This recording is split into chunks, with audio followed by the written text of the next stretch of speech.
There we go. And let me open it up. So we are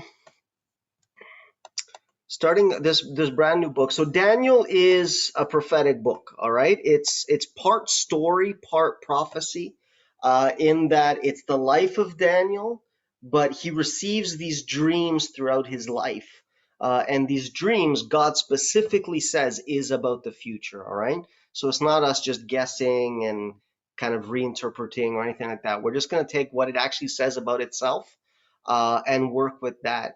Before we get into, though, I'll give you a bit of a background, just so you know where Daniel's coming from. All right. So Israel begins through the descendants of Abraham, right? And then they end up in Egypt. They become enslaved in Egypt. Moses comes around. Moses delivers Israel, leads them to the promised land. He actually doesn't even make it into the promised land. He gets taken up to heaven. But Joshua leads them in, right? They create the nation of Israel. At first, the leadership is judges, these like not kings, but these men that would judge for God. And then the kings get introduced. We have King Saul and then David, Solomon, and it goes on. Um, but as time passes, they kind of start drifting away from God, all right? So if Israel, generation after generation, king after king, they slowly drift away from God. They start worshiping idols and other gods. Um, and the promise that God had made to them was, if you follow me, I'll bless you. If you don't, you lose my protection, right? Um, and at some point, God had to keep his word. So at some point, God was like, okay, I have to let things happen. And that's where Babylon comes in, all right? So Babylon is this huge country, which is actually the first major empire. And basically what makes an empire is a country that takes over other countries, right? And becomes this world leader. So Babylon is like the original empire, and it conquers Israel and kind of chips away at it until it gets to Jerusalem. And there's actually like a famous story that they surround Jerusalem, they cut off the food supply. Life in Jerusalem gets so bad that first they eat the animals, like camels and horses, whatever they have, until they finally start killing. They start eating their own children, right? They kill babies and eat them. So it shows you just how bad life was, but also how they viewed God and stuff like that. And then Jerusalem falls. When Jerusalem falls, the temple is destroyed. The temple of God is destroyed. All the gold is taken out, taken to Babylon. The king is killed. All the major leaders are killed. But Babylon does something special, and it's the reason why it kind of becomes a superpower. It takes the smartest citizens. It doesn't kill them. It takes them in as slaves, kind of retrains them to be Babylonians, and then they become leaders in Babylon. So it's kind of a way of, taking the brightest and incorporating it into your country. Daniel is one of those kids that are taken. So he's taken as like a youth. He was probably 14, 15 years old. There's a group of them. He has a couple of friends, 3 friends with him. And if you read chapter 1, you'll get kind of a bit of this history. They prove themselves before the king that they're wiser than anyone else, and they become part of the wise men of Babylon. Though they're still young, they're still in training, so it's not like they're used really. In chapter 2 is really where we're going to start. The king, and his name is Nebuchadnezzar, he has a dream. All right? He has a dream. He knows it's important. He knows it's given to him by the gods. But there's a big problem. He can't remember it. All right? He can't remember the dream, and he doesn't know why it's important. So he calls the wise men. He calls the astrologers and soothsayers and magicians and, the religious leaders. And he's like, listen, you guys are connected to the gods. The gods sent me a dream. So you tell me what they told me, right? You tell me the dream. And obviously they can't do it. They make excuses, and the king gets super angry, right? He's like, listen, you guys are all frauds. You guys have been tricking me for years. And he's just going to wipe them out. He's going to kill them all, including Daniel and his friends who just became wise men. Daniel hears about it, right? He hears about the fact that they're going to be killed. And so he goes to the guard and he's like, listen, give me a day. Let me pray to my God and he'll give me the answer. And that's what happens. Daniel and his friends, they pray. God reveals the dream to them and also the interpretation. They go before the king, and there's actually a really nice little part that I didn't include. I almost did, but I didn't. Where the king's like, "Can you interpret the dream for me?" And they're like, "No, we can't." But there's a God who can, right? There's a God in heaven who can interpret, and He told us what the dream is, right? So they put the emphasis on God there, which is the whole sermon on itself. And this is the dream that Nebuchadnezzar had, all right? And this is like a picture version of it. So Daniel 2 has two chunks to it. The first one is what the dream was, the image, and then the interpretation. So I'm just going to show you the image. You could always read it for yourself if you want. And we're going to focus more on what the image actually means. So Daniel's like, listen, when you had a dream of a statue, this mighty statue made out of different minerals, made out of different metals.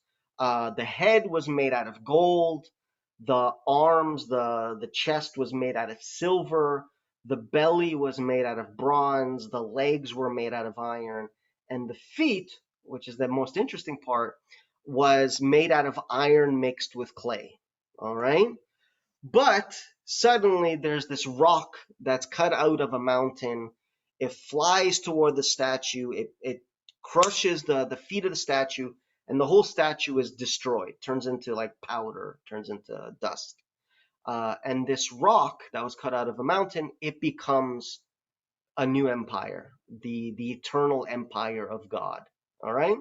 So that's the image. That's what Nebuchadnezzar saw in his dream. So what we're going to do now is actually go through the interpretation. So what does it mean? All right? And in fact, you know what? I should have kept that verse. Let me read it here in my Bible. Let me look it up here quick. I should have included a verse just so that we let the Bible explain itself. Okay, so come on. So Daniel 2 and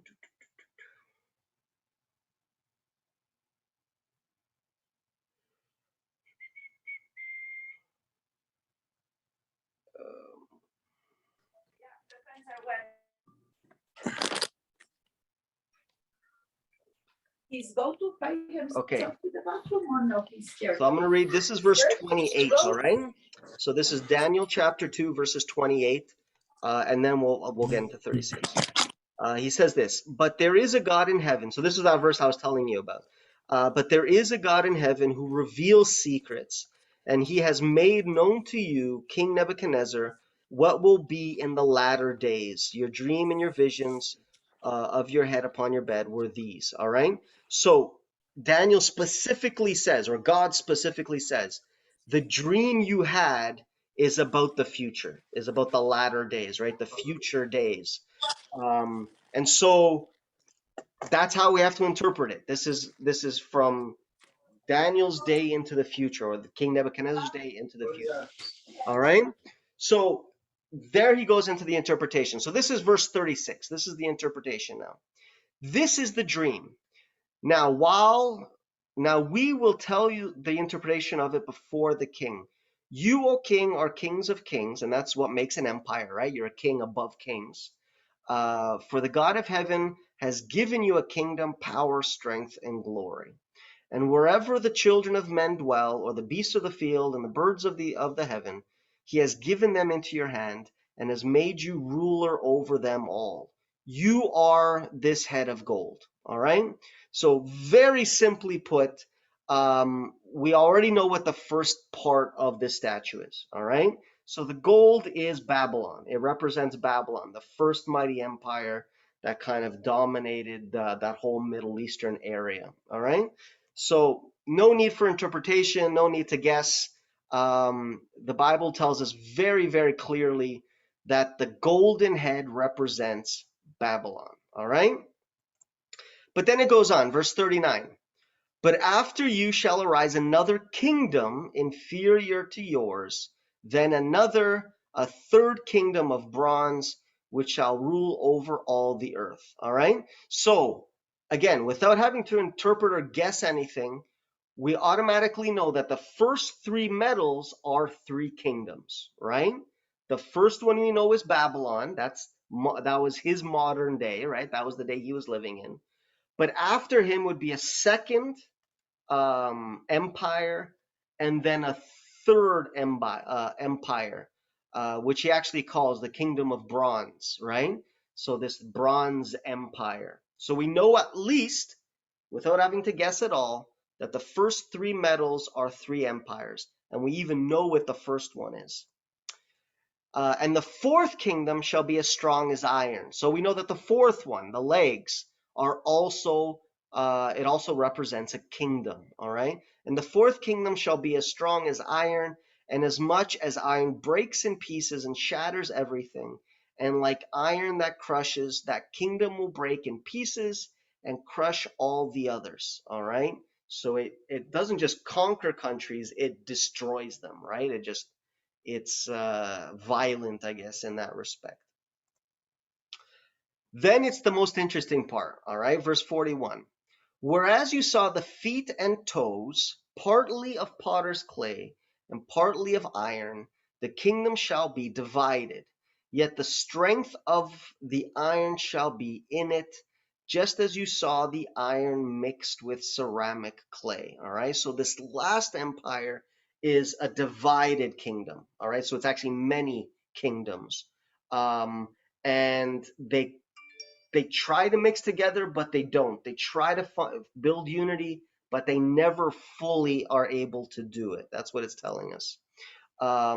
And as the toes of the feet were partly of iron and partly of clay. So this is important because we talked about the feet, and now it's specifically talking about the toes, right? 10 toes. And as the toes of the feet were partly of iron and partly of clay, so the kingdom shall be partly strong and partly fragile.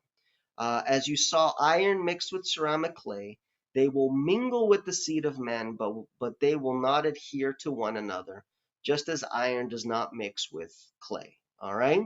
So we don't need to guess. That's the nice thing with this. It's making it very, very clear that what Nebuchadnezzar saw was kind of the lineage of empires, all right? Starting from Babylon, that head, and then there would be a series of other ones, the second, the third. The fourth one would be violent, and then it would create this mixed or the divided kingdom, right? These toes and iron mixed with clay kind of a kingdom.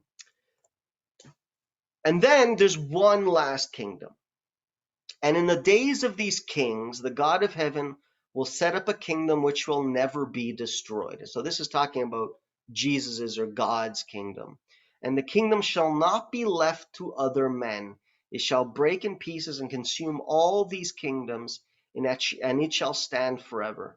Inasmuch as you saw that the stone was cut out of the mountain without hands, and that it broke in pieces the iron, the bronze, the clay, the silver, and the gold, the great God has made known to the king what will come to pass after this.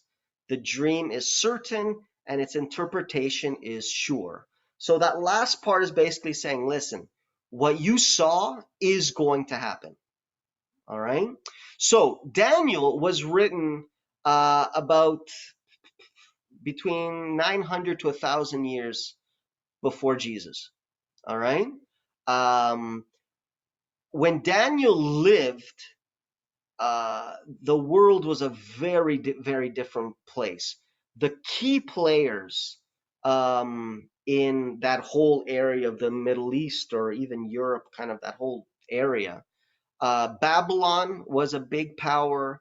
The Assyrians, the Egyptians,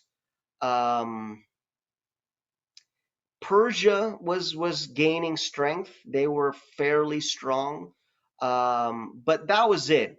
So something like Rome, Rome was a couple of towns, right? Like it wasn't Rome yet. And yet what we're going to see is this statue that we saw is giving us a future that there's no way Daniel could have guessed this. All right.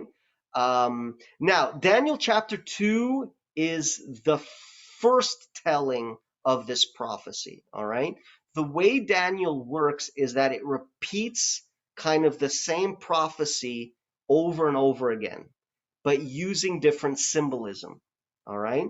So in Daniel chapter 2, it uses a statue with different metals. Next week, we're going to study the exact same prophecy, except with animals, all right, or beasts. It's called beasts in the Bible. And each animal represents a nation. And in fact, it represents the exact same nations. We'll see that. All right. So what Daniel 2 does, and that's really what I want to bring to you guys, this is just the most basic foundation. All right. Every time Daniel is going to repeat this prophecy, he's going to make it a little bit more complicated, or a little bit more detailed, I should say. All right. So what we're seeing here is the most basic, just this lineage of empires ending with the second coming, ending with Jesus coming and that eternal kingdom that he talks about. All right. Um, Now I am going to go a little bit into kind of what we're going to study next week. Um, just because it'll make more sense now. So what I'm going to tell you now isn't directly written in here, but you'll see within the next 2 weeks that other nations are actually named by name. Just like Babylon is mentioned here, the next two will also be directly mentioned. However, if you know history, you know what the line of empires was, right? If you look it up in a history book, you can see the nation that destroyed Babylon, and then the nation that destroyed that nation, and so on and so on. All right. So, let me just read the ending here. This is the conclusion after Daniel gives him the prophecy. Then Nebuchadnezzar fell on his face, prostrate before Daniel, and commanded that they should present an offering and incense to him. The king answered Daniel and said, "Truly your God is the God of gods and the Lord of kings, and a revealer of secrets, since you could reveal this secret." Then the king promoted Daniel and gave him many great gifts, and he made him ruler over the whole province of Babylon and chief administrator over the wise men of Babylon. All right, so Daniel becomes like super rich after this. Up until now, did it make sense? Is there any questions up until now? So the king has a dream. It's the dream of a statue made of different metals, and each metal is an empire. Beginning with Babylon, it tells us right away that the head is Babylon, but then Babylon would fall to this silver empire. Then the silver empire would fall to the bronze empire. The bronze empire would fall to the iron, and then the iron would be divided into this iron and clay. Does that make sense? Is that pretty simple? All right. God doesn't do anything by accident. This is where it gets interesting now. Babylon loves gold. All right. When you study the kingdom or the empire of Babylon, they were gluttons for gold. All right. You've probably heard of like the Hanging Gardens. Have you ever heard of that? The Babylonian Hanging Gardens. It was this Yes. skyscraper. Yeah, so it's a skyscraper building, and each floor was like a forest. It was just covered with trees and plants and flowers and all of these things. And one of the ways that the light would actually enter into the building, from what they say, because it doesn't exist anymore, is because of gold. The sunlight would actually reflect on the gold, and it would light up the inside of the building. So it's kind of like reflecting the light of the sun. But they put gold everywhere. They put gold on walls. They made the king's soldiers had golden armor. Money obviously was gold. This is what they did. This is what they loved. In fact, now we're not going to read it, but if you want to read the next chapter afterwards. So, chapter 1 is a story, right? The beginning of Daniel. Chapter 2 is this prophecy. Chapter 3 is a story again, but it's connected to this prophecy. So basically, you have King Nebuchadnezzar who has this dream of different metal statues, right? And what that tells him is your kingdom isn't going to last forever, right? You're only the head. After you is going to be another kingdom of a different metal. So what Nebuchadnezzar gets in his head is, well, let's change the history. So he creates a new statue, a physical statue that's made of complete gold, right? So he creates this huge statue made out of, pure gold, which is his way of saying, no, now my nation, now Babylon is going to last forever, kind of a thing, right? And obviously it doesn't work, and so on. But you can read that chapter yourself afterward. It's a good story. It actually has Jesus in the story. Um, so Babylon loves gold. So it's not by accident that the head, which represents Babylon, is made out of gold. If you know your history, you know that Babylon was conquered by two countries. It was a joint venture, Medo-Persia, or the Medians and the Persians. All right. So if you've ever seen the movie 300, where Leonidas fights the Persian king. That's the Persians, all right? The Persians swept. Um, they were actually able to. It's historical. They deviated a river that used to run through Babylon. They deviated the river and then actually marched through the dry riverbed to get through the walls of Babylon. And that's how they conquered Babylon in one day. It was like that. In one day, they conquered this huge empire. So that's Medo-Persia. Medo-Persia loved silver. All right. All of, not all of their artifacts, but many of their artifacts, one of their main trades to this day is Persian silver. All right. That's what they were known for. Again, the king's soldiers, their armor was, and their weapons and stuff was made out of silver. Probably one of the main reasons why they chose silver is because one of their main gods was connected to water, connected to the oceans. And the silver has more of that image of water, when the sun reflects off of it, than gold would, right? That's a guess, but that's kind of because we don't know why, but they loved silver. That was their metal. That's what they went with. You'll also notice if we were to go back to the body, the chest has two arms, which we'll see when we get to the animals is done on purpose. It represents both of those nations, the Media and the Persians, coming together to conquer Babylon. So again, Babylon was known for its gold. Medo-Persia is known for its silver. So it's not by accident that God makes the second metal silver. Medo-Persia was conquered by the Greeks. Again, if you watch 300 right at the end, it gives you a little blurb, right? The Persians came back. But this time the Athenians joined in and they destroyed Persia, right? So Greece destroyed the Persian Empire. The Greeks, if you know your history, that's the Bronze Age. That's what they used. Everything was bronze. Their armor, their shields, their spears, their swords, they were the Bronze Nation. All right. And again, it's not by accident that God chose bronze to be that third nation, or that third metal. So Babylon, known for its gold, Persia, known for its silver, Greece, very much known for its bronze. And of course, Greece fell to Rome. And Rome is absolutely known for its iron. It really specialized in the making of iron, in terms of actually letting it be usable and so on. The reason why Rome conquered Greece, because Greece was this mega empire, right? Uh, and yet Rome conquered it very quickly. The reason being the Greek soldiers they were using bronze spears and bronze shields and bronze armor, and the Roman swords and spears would literally cut it like paper, right? You could pierce the shields of the Greeks with the iron swords and so on.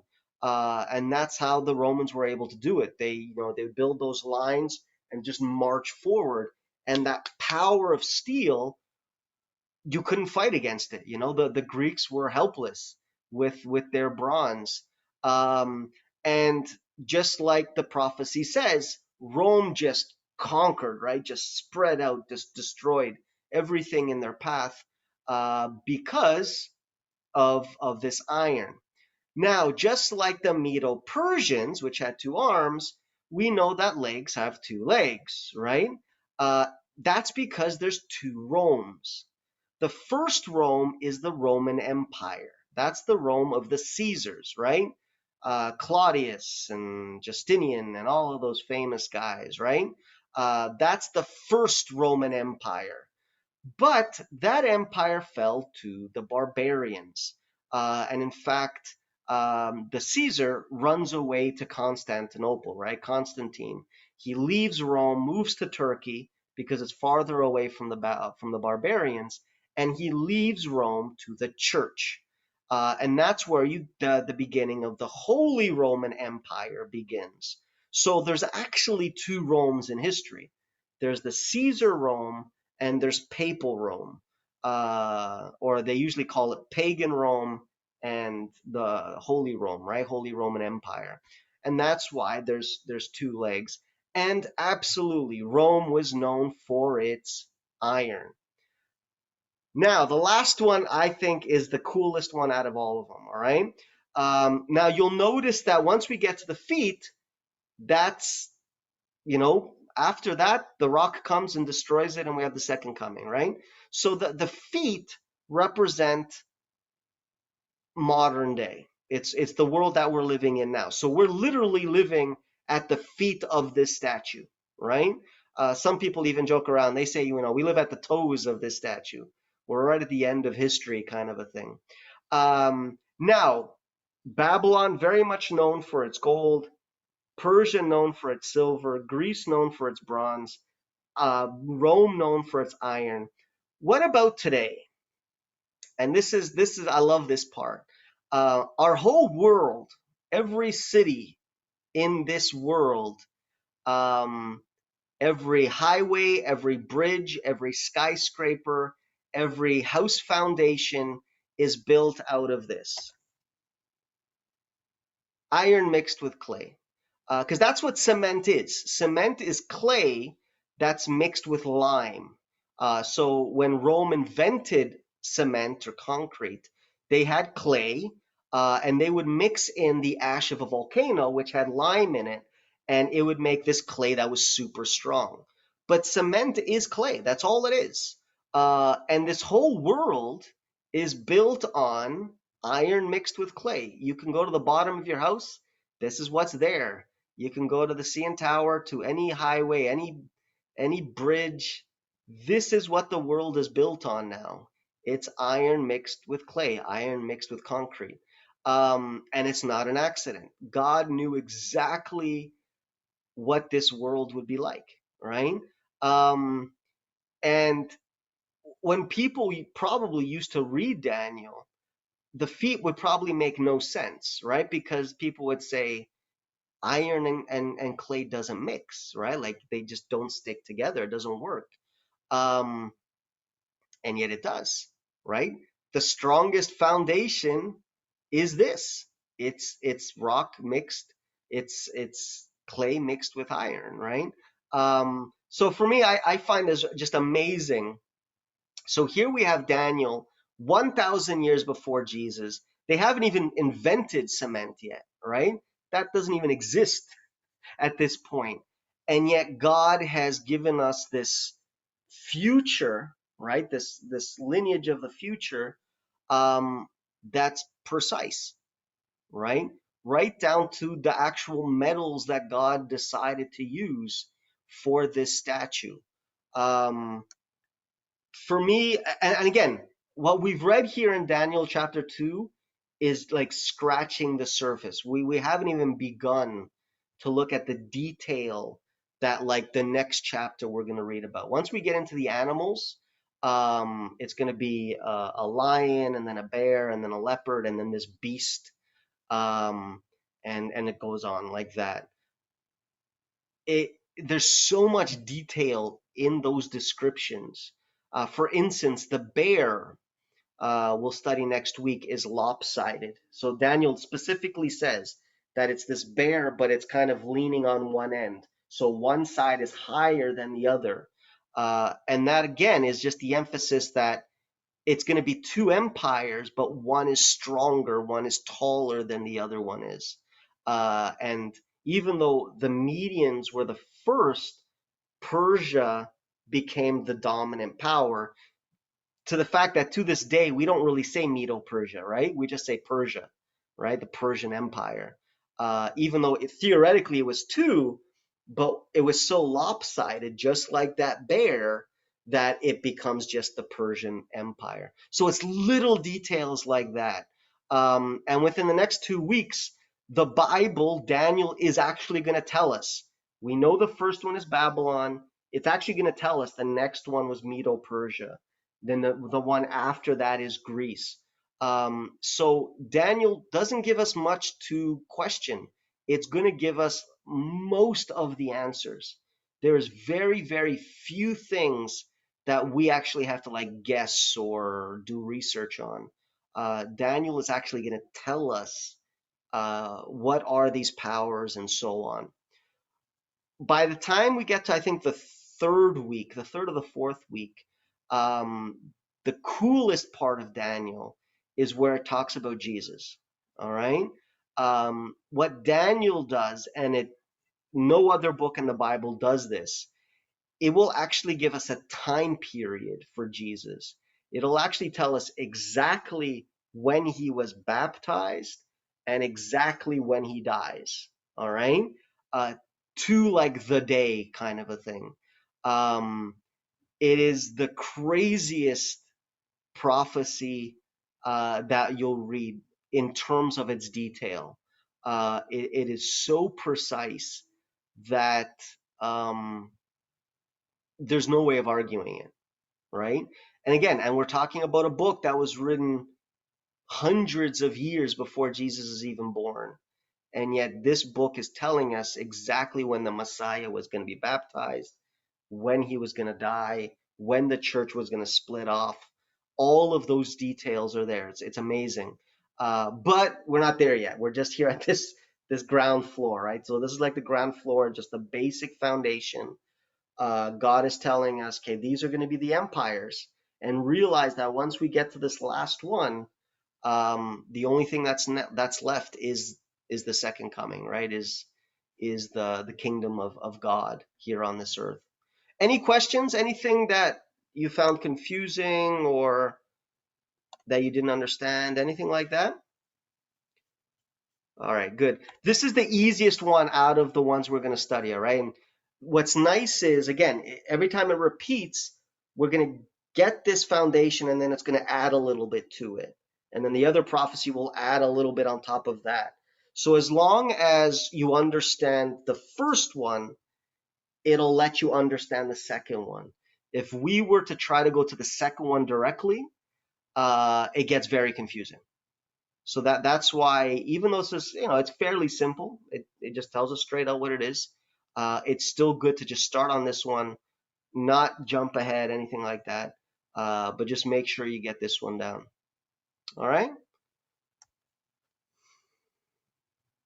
All right. Then let me stop recording.